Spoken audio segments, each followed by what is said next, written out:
Fight fans, fight fans, fight fans. This is Kurt DeVille with Counterpunch Boxing News, and I have some new news concerning Canelo Alvarez. And I know it would be coming, people.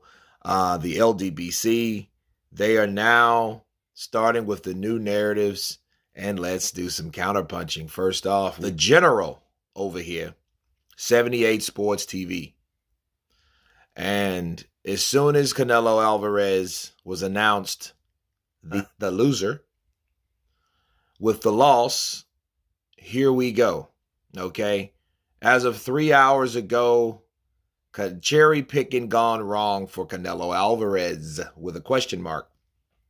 I don't think that was supposed to be a question mark, but Canelo fought and chose a particular avenue. He chose a certain path to walk down, right? Not to talk down, but to walk down. He chose the DAZN route. I think he made a comparison of Al Heyman and Richard Schaefer and all these guys like that actually he worked with before. And he said they treated him nice. They treated him with respect. Everything was good.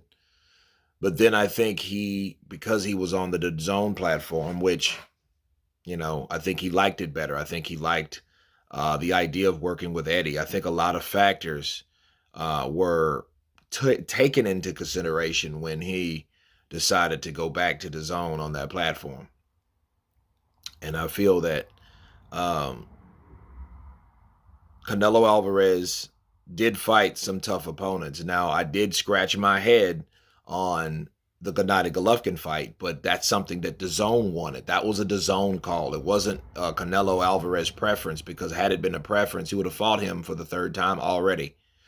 Okay, and that was one of the reasons he left Golden Boy, because Oscar De La Hoya really agreed for Canelo to fight Triple G for a third time and really didn't square it away with Canelo Alvarez. So it was basically like Oscar was running the shots and Canelo wanted to run his own damn shots. That's how that worked. That's why he left the DAZN platform for that particular point of time, and his promoter at the time, Oscar De La Hoya with Golden Boy.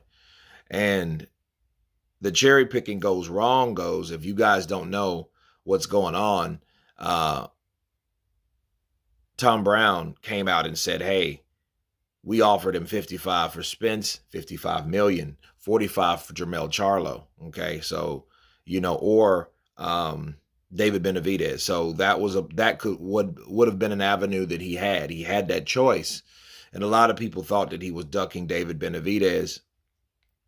And because he ducked David Benavidez, karma hit his ass. And he ended up fighting someone like Bivol because he thought Bivol was the toughest opponent, which he was, against compared to Gennady Golovkin, like a fight that's a 40-year-old man at this point. Okay, he's 2 years younger than Luis Ortiz. Okay, matter of fact, 3, because Ortiz just turned 43 in March, and he turned 40 in April. So, he's fighting an old man. Okay, a guy that really, you could tell he's missed some steps and all that. So that would have been an easier fight for him. Now, for the Gennady Golovkin fight, I would agree that was an easier fight. I think he should have fought him first, then Dmitry Bivol. If that was the case, get Gennady Golovkin out of the way. The only problem is Gennady Golovkin, just fought Murata. So I don't think he would have been ready anyway. But I can kind of see what they're talking about with the Golovkin fight, but understand that he didn't have a choice in the matter to fight. DAZN wanted him to fight that. That's why DAZN pressured Eddie Hearn to reiterate that deal to fight Gennady Golovkin. Okay, so there you go. That's why we have a Gennady Golovkin 3, because the first 2 fights were on DAZN, and I think they wanted to end the saga in a third because of the 2 fights and how they were so competitive or whatnot. But you were fighting or dealing with a guy that was constantly getting older in Gennady Golovkin. All right. So Gennady Golovkin, you could even tell in the second fight, he was huffing and puffing because Canelo Alvarez, had him gassed out because he made Gennady Golovkin work a lot harder, especially a guy that decided to move forward better than, decided to take a walk or take walks around the block. Okay, like he did with Bivol yesterday. Now, the question would be now, is the WBC, I heard a guy in my live stream said that, yeah, the WBC is going to have a wet dream with this. And I think they will. They're waking up with with their old face. Why? Because they love the idea that Canelo Alvarez lost because he picked the wrong choice. Well, let me counterpunch. Well, if he picked the wrong choice, from fighting Bivol and lost, I think he proved that he was fighting the best. And let's put it this way. All you have to do is compare Bivol to who? Jermell Charlo. Compare Bivol to who? Errol the True Spence. And then we have to see how those fights would map out. How would Dmitry Bivol do against Errol Spence? How would Dmitry Bivol do against Jermall Charlo? And how would Dmitry Bivol do against David Benavidez?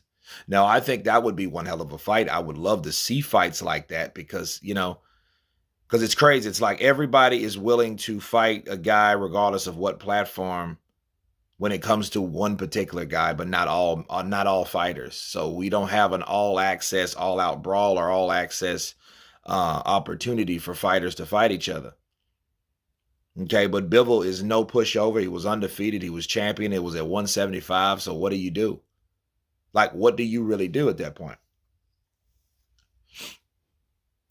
Now, imagine this was at 168. Would Bivol be as strong as he is? I don't think. I don't know. But them saying that, hey, he took the easier route, well, he lost. I don't think it's karma. I think he was in there with a bad mother sucker. I don't think that was karma at all. I just think that Canelo Alvarez chose this particular avenue and this particular choice, and this choice with these two fighters. Now, it could have been Gennady Golovkin, because I think that Gennady Golovkin would have been beaten. I think he would have been beaten badly by Canelo, especially at 168, a weight class that he's not familiar with. Hell, he didn't want to go up there with Andre Ward. You think he really wanted to go up there for Canelo Alvarez? No, because I think Canelo Alvarez at 168 is probably the most dangerous fight. I think that's his best weight class.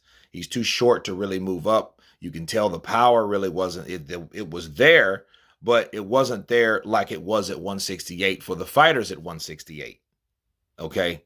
So people talking about Canelo Alvarez cherry-picked, no. I don't think he cherry-picked Bivol at all. I think he believed he could beat Bivol, and I don't think the Gennady Golovkin fight was a first preference for him. But then again, he did have another option. He could have fought those other guys. But let's ask yourself on that, okay? Let's say he fought Errol Spence and Jermall Charlo.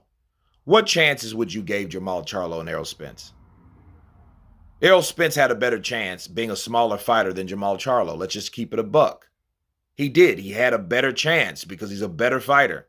Jermall, I see Canelo Alvarez breaking down Jermall Charlo, just like he does everybody else at 168, because that fight was going to happen at 168 with both fighters.